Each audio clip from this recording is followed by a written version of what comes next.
Bom dia, igreja, a paz do Senhor.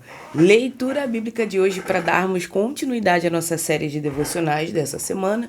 Hoje, no nosso primeiro, segundo, terceiro, nosso quarto episódio da nossa série de devocionais, nós estamos falando sobre as parábolas de Jesus. E a parábola de hoje, que vamos esmiuçar, aprender mais sobre ela, é a parábola do semeador. Uma parábola que nos ensina, nos instrui, nos auxilia e principalmente guia nossos caminhos. Vamos aprender de quem? Diretamente da fonte, do Mestre, de Cristo Jesus. Vocês sabem que existem de 35 a 40 parábolas do próprio Jesus, ele mesmo proferindo? Então, eu separei essa semana para a gente trazer 6. E se caso vocês queiram que eu traga mais, sem problemas. A gente faz aqui o estudo e traz outras semanas também referente a essas parábolas. Mas vamos começar, porque esse estudo ele vai abordar a parábola do semeador, um dos ensinos mais profundos de Jesus, onde ele expõe como o coração humano reage à mensagem do reino de Deus. É uma parábola que é uma história simples usada por Jesus para ensinar verdades espirituais profundas através de situações de cotidiano. Ou seja, Jesus pega algo que você conhece e transforma isso em uma explicação para que a gente aprenda sobre o que ele quer nos ensinar. É como se fosse hoje. Hoje eu tenho aqui essa resma de post-it. Então, essa resma de post-it parece com uma borboleta. Então, eu iria exemplificar para você o seguinte. No meu trabalho, eu uso borboletas para dar mensagens a todas as pessoas. Vocês conseguem entender? Eu estou trazendo uma realidade que é do meu trabalho, que são os post-its. Eles são em formatos de borboleta e eu estou usando como o quê? Trazer mensagens para pessoas, para elas ficarem ali guardando essas mensagens, guardando as informações, certo? Vamos entender mais um pouco. O semeador representa quem anuncia a palavra de Deus. A semente, que é a palavra de Deus, ela fala muito aos nossos corações. E o solo representa os diferentes corações, os corações de quem recebe essas mensagens. O estudo de Mateus, nós vamos estudar do capítulo 13, versículo 3 ao 9. Mateus, capítulo 13, versículo 3. Então ele lhes contou muitas coisas por parábolas, dizendo: o semeador saiu a semear. O semeador representa Jesus e, por extensão, todos os que pregam o evangelho. O ato de sair indica a iniciativa divina, ou seja, não é algo que você decidiu. É iniciativa divina no seu coração. Você sentiu no seu coração, ou seja, Deus colocou no seu coração essa necessidade de compartilhar o evangelho, certo? O reino de Deus é algo que o homem descobre sozinho. É algo que o reino de Deus não é algo que o homem descobre sozinho. É algo que Deus vem espalhar intencionalmente na terra. Deus não espera que você mude para então falar com ele. Ele sai a semear, enviando sua palavra até onde você está, usando pessoas, usando feeds, usando vídeos como esse, usando muitas coisas para trazer a luz do evangelho para nossas vidas, certo? Então, esteja atento às oportunidades diárias em que Deus fala com você. Deus, ele não vai descer pessoalmente, ele pode. Tem poder para isso? Sim, ele é o dono de tudo, é o criador de tudo. Ele tem poder para isso, para descer e falar diretamente com você. Mas ele usa pessoas. Me usou hoje para estar aqui, trazendo essa parábola para a gente esmiuçar. Traz outro irmão fazendo evangelismo de rua, traz outro irmão fazendo vídeos no YouTube, no TikTok, outros no Instagram, e assim sucessivamente. Ou até mesmo numa fila de banco, numa fila de mercado. Deus usa pessoas, usa coisas, usa tudo para te evangelizar. Então esteja atento para ouvir a voz de Deus e entender que é Ele que está falando com você. Evangelho de Mateus, capítulo 13, versículo 4. Enquanto semeava, parte da semente caiu à beira do caminho, e as aves vieram e comeram. À beira do caminho era a terra batida, dura, onde as pessoas passavam. A semente não penetra, fica na superfície. As aves representam o maligno, que tira a verdade antes que ela crie raízes. É o coração endurecido pela rotina, pelo pecado e principalmente pelo ceticismo, de não acreditar, de não dar crédito, de não ter crença. Simplesmente viver a sua vida como se nada fizesse muito sentido. Examine seu coração. Alguma área da sua vida que se tornou tão batida e inacessível que a palavra de Deus entre e que ela não possa fazer efeito?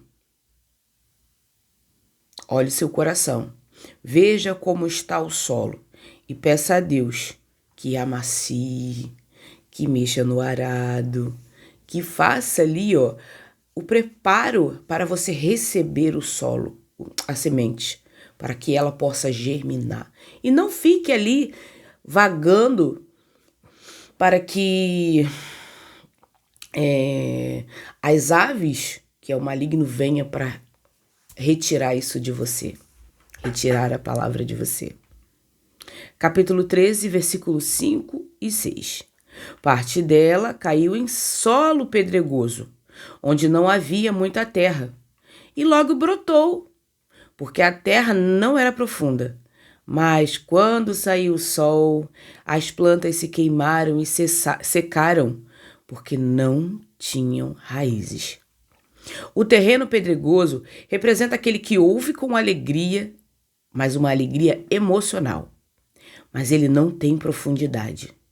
O sol, que significa a perseguição ou as dificuldades, revela que sem raízes profundas, a fé superficial não sobrevive aos problemas da vida.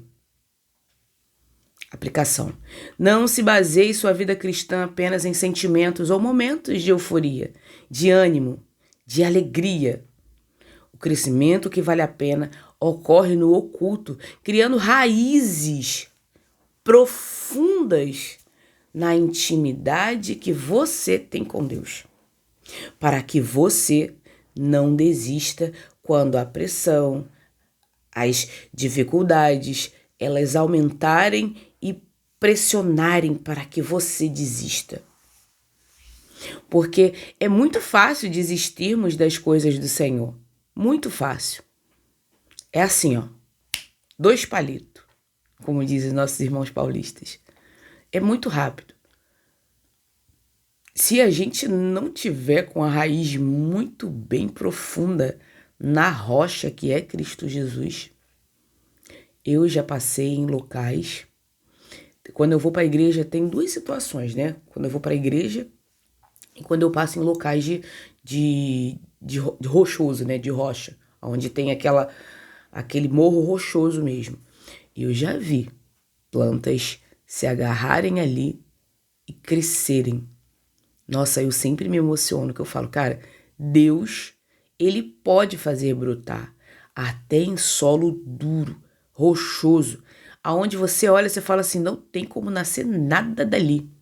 Aquela pessoa ali, dificílima, não tem como sair nada de bom dali não, só coisa ruim. Mas Deus é capaz de tudo para que a gente possa viver o extraordinário e ver essas coisas. Capítulo 13, versículo 7 do Evangelho de Mateus. Outra parte caiu entre os espinhos, que cresceram e sufocaram as plantas.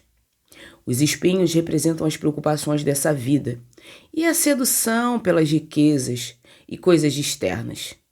Como Jesus explica adiante no capítulo 13, é um terreno que recebe a semente, mas não dá exclusividade a ela. O reino acaba sufocado pelas distrações legítimas ou pelo desejo do acúmulo. Aplicação. Quais são as prioridades que estão sufocando a sua vida espiritual?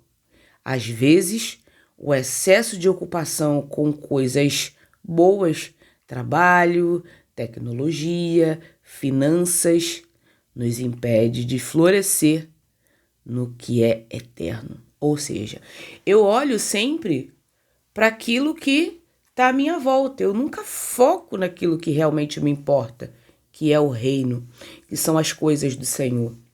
Eu sempre estou preocupada muito mais com o meu trabalho, eu estou preocupada muito mais com as minhas coisas. Ah, mas porque eu preciso descansar? Ah, mas porque eu não posso? Ah, mas porque não dá? Nunca dá. E isso aí é onde mora o perigo. Por quê? Precisamos estar dispostos e disponíveis para as coisas do Senhor. Claro, nós precisamos trabalhar. Não estou falando que você precisa largar o seu trabalho para fazer a obra do Senhor.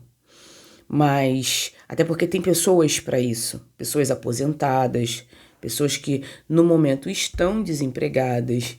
Mas as pessoas que têm o seu emprego, elas precisam sim manter e se sustentar. Deus, ele não quer que você abandone tudo para que ele, como é que eu posso dizer?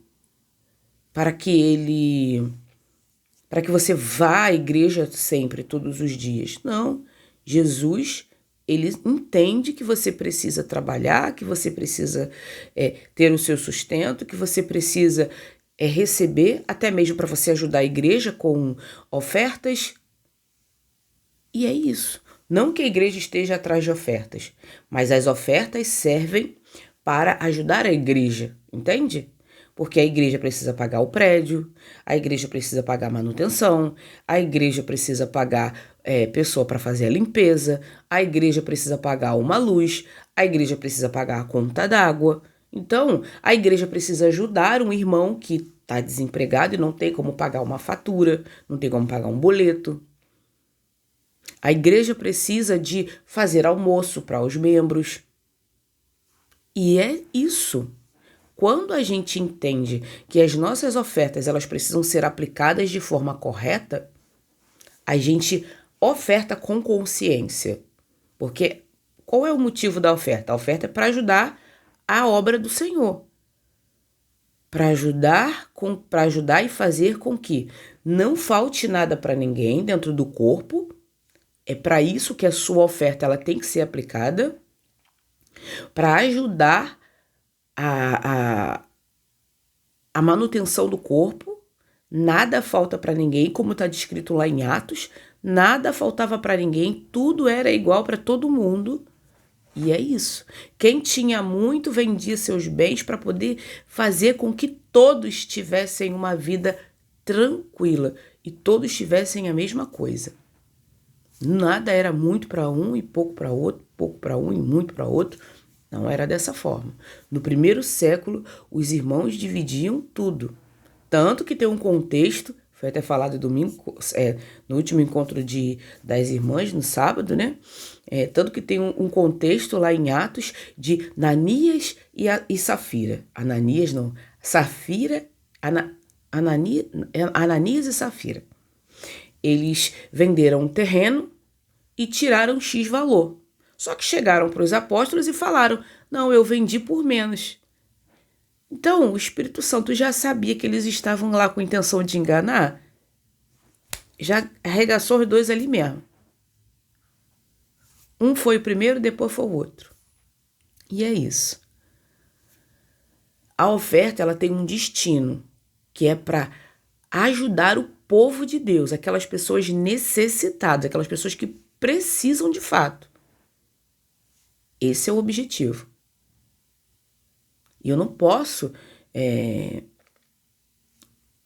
me conturbar ou me preocupar com isso. que eu preciso fazer?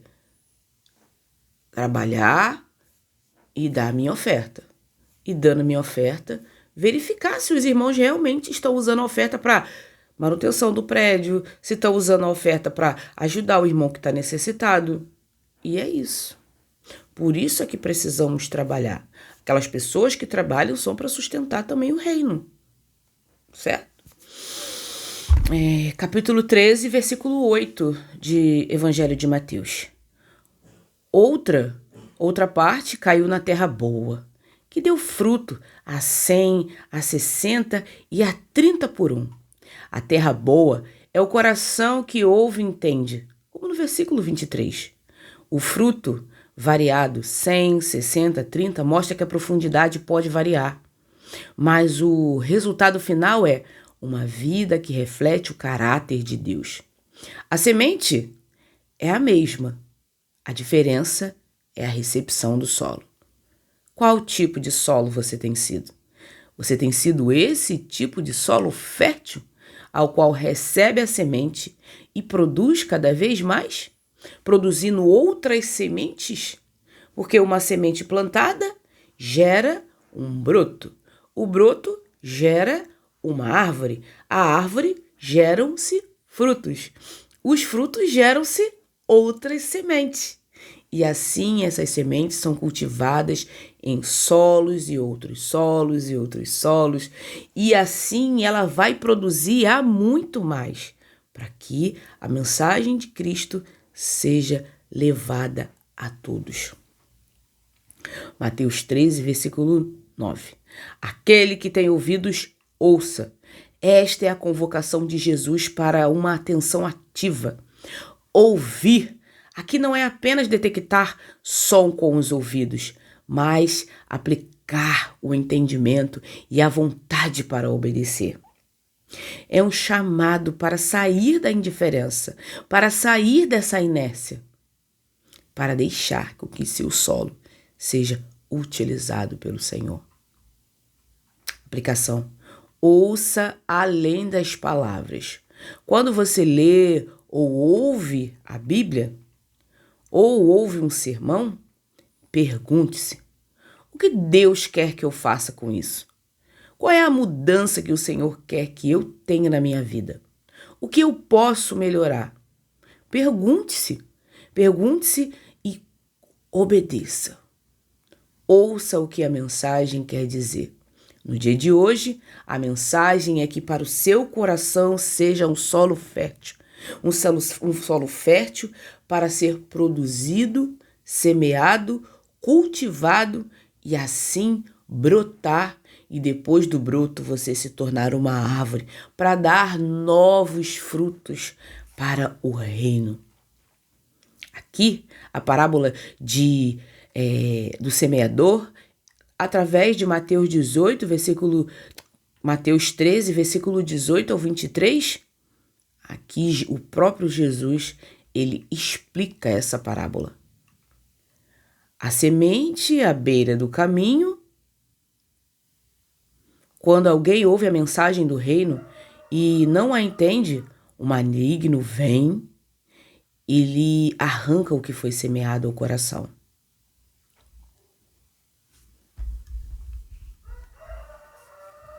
O caminho, Mateus 13, 19.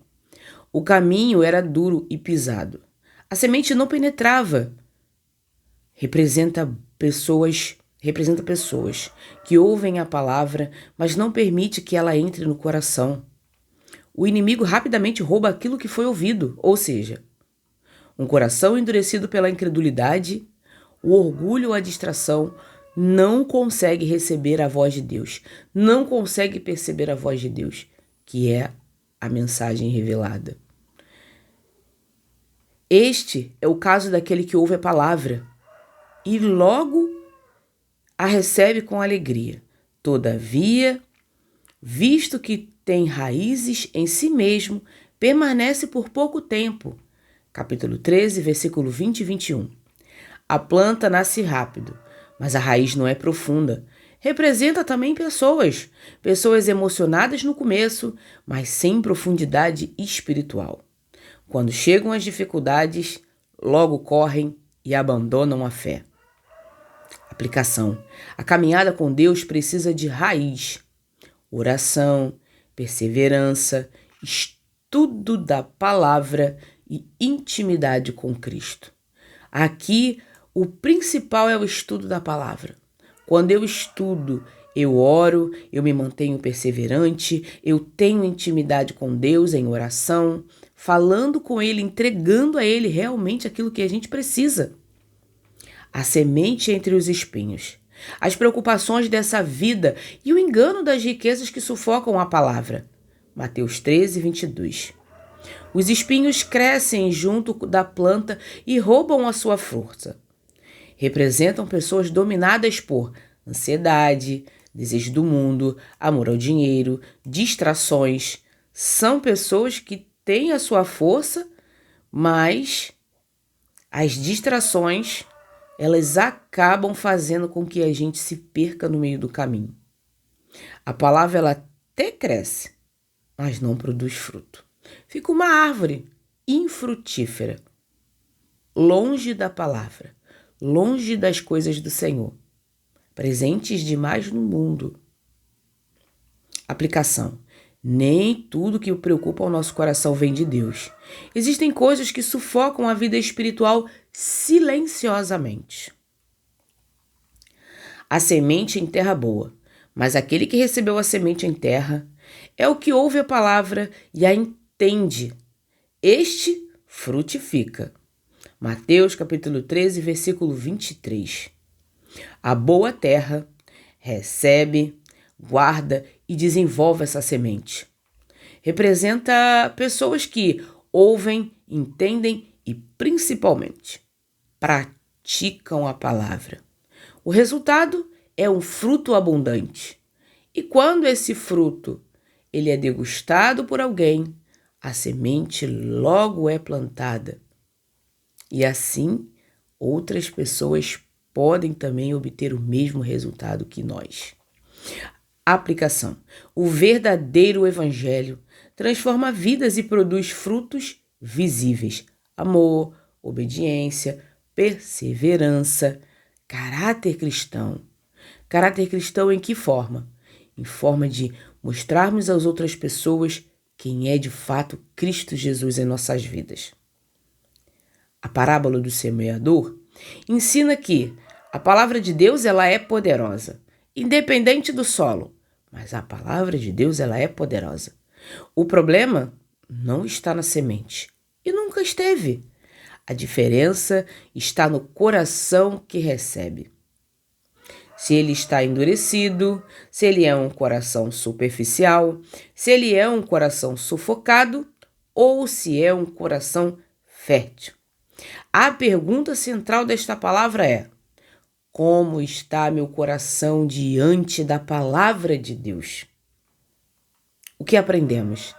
Nem todos que ouvem a palavra permanecem.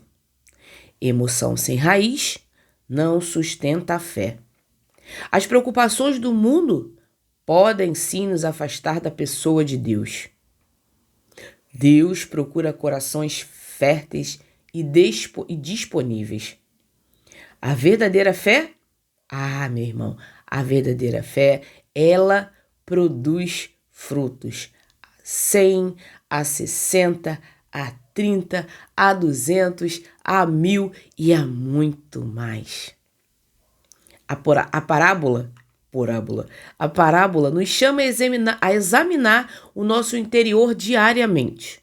Deus continua semeando através da Bíblia, através de sermões de irmãos, através de pregações, através das experiências, através de devocionais, através de estudo bíblico quando eu vou a uma escola da Bíblia, através do agir do Espírito Santo em nossas vidas. O desafio é permitir que o nosso coração seja uma boa terra, onde a palavra cria raízes e transforma a vida. Esta parábola, ela não é sobre só um semeador que é fiel ou a semente que é poderosa, mas sobre a qualidade do solo, o meu coração. Dureza impede a entrada. Superficialidade impede o crescimento. Distração impede a frutificação. Disponibilidade produz vida abundante. Este capítulo ele é conhecido como o discurso das parábolas. Jesus explica o funcionamento do reino de Deus através de histórias como a do trigo, do joio, a coexistência do bem e do mal até o juízo, a semente da mostarda e o fermento, o crescimento imparável do reino e o tesouro escondido, e a pérola, o valor supremo do reino. O capítulo encerra com a rejeição de Jesus em sua terra natal, Nazaré, mostrando que o mesmo reino, que é o tesouro para uns, é um escândalo para outros. O reino de Deus está sendo semeado constantemente ao nosso redor.